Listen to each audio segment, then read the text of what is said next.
Good morning, good afternoon, good evening, folks. Michael Zuber, one rental at a time, back with his Sunday guest and expert, Mr. Todd Baldwin. How you doing, sir? I'm doing great. Thanks for having me.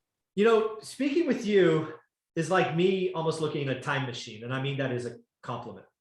Because you're 29, you're financially free. My journey doesn't start really until I'm 29 and suffer an 80% loss in the stock market, right? That's where my journey began, and you're already to the finish line, so congratulations.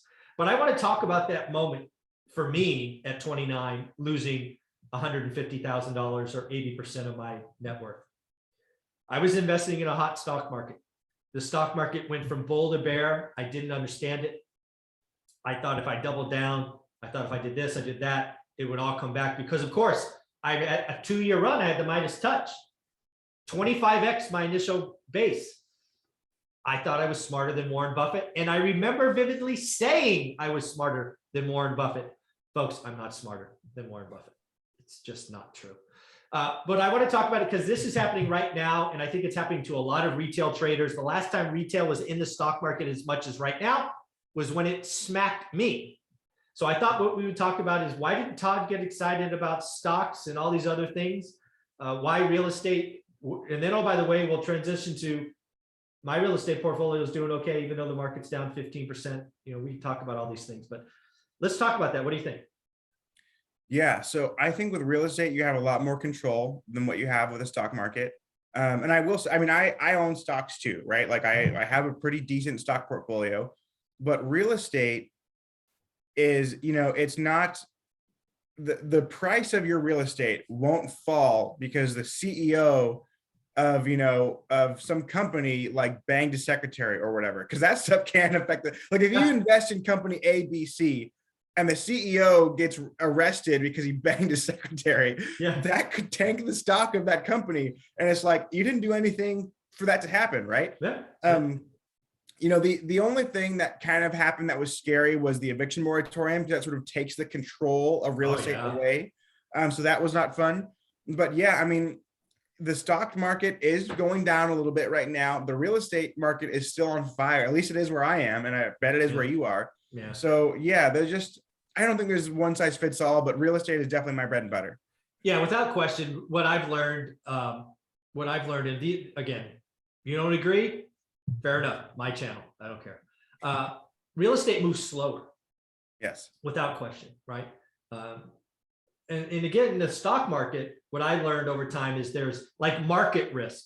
The Fed is raising interest rate. That affects all companies.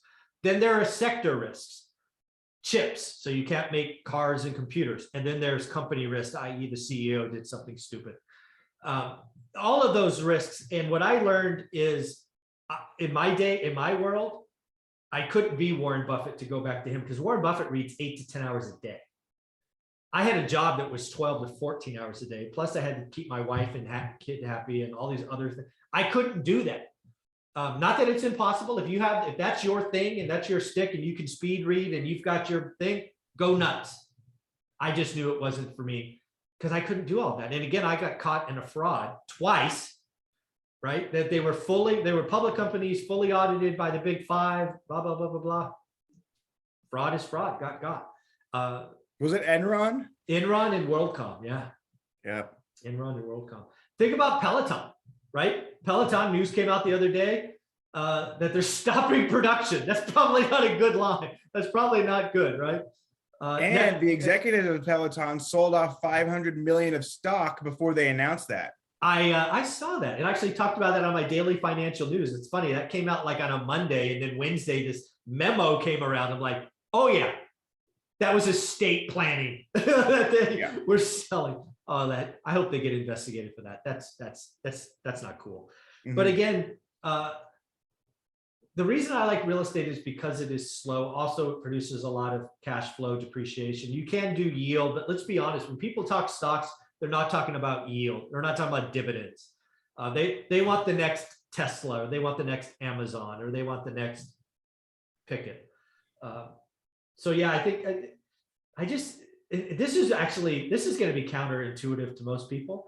I wonder, let's say the stock market goes down another 10%. So it's 25% peak to trough. In my world, when that happened to me, I left stocks forever. and came to real estate. I wonder if there's going to be people that are so frustrated with the stock market. They just repeat what I did 20 years ago. It's like, that's a casino, that's rigged. I'm going to go over there to the real estate stuff because that's still interesting. I'm just curious. What do you think of that? I think some people will, admittedly right now for me, I'm an investor, right? So I see that the stocks are on sale. That's what I see is like, it's like Black Friday, but for the stock market, because Awesome. you can buy shares of stock for cheap. So this is not financial advice, but I've got to ask, what are one or two companies that you Todd Baldwin is personally adding to? Dude, honestly, I've invested in stocks the same way I invest in real estate. It's nothing real sexy. I do index funds. Like, okay. I do index funds that are a bunch of companies that are performing well. I mean, right now, a lot of companies are not performing well, but like Coca-Cola is part of that fund, so okay. I don't pick unicorns. Like I know Meet Kevin before all of this bought, I think 500 grand worth of Peloton. And then of course, Peloton tanked and they're going bankrupt, right? Like I don't pick one horse to win the race. You mean you're not staring at candles and, pretending like you know what you're looking at? I mean, it's crazy. No, I take Warren Buffett's advice, which is like, hey, if you don't live and breathe this stuff, invest in index funds. That's what the instruction Warren Buffett left to his wife is, hey, when I die, because men die first, take all of the money and invest it in index funds.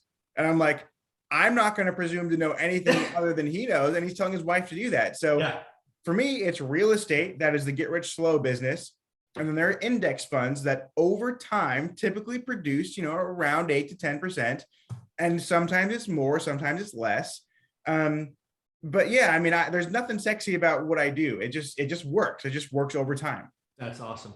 Well, let me ask this. Over the next decade, what do you think your split will be in new invested capital? Is it going to be 60-40 index versus real estate, 80-20? Any guesses?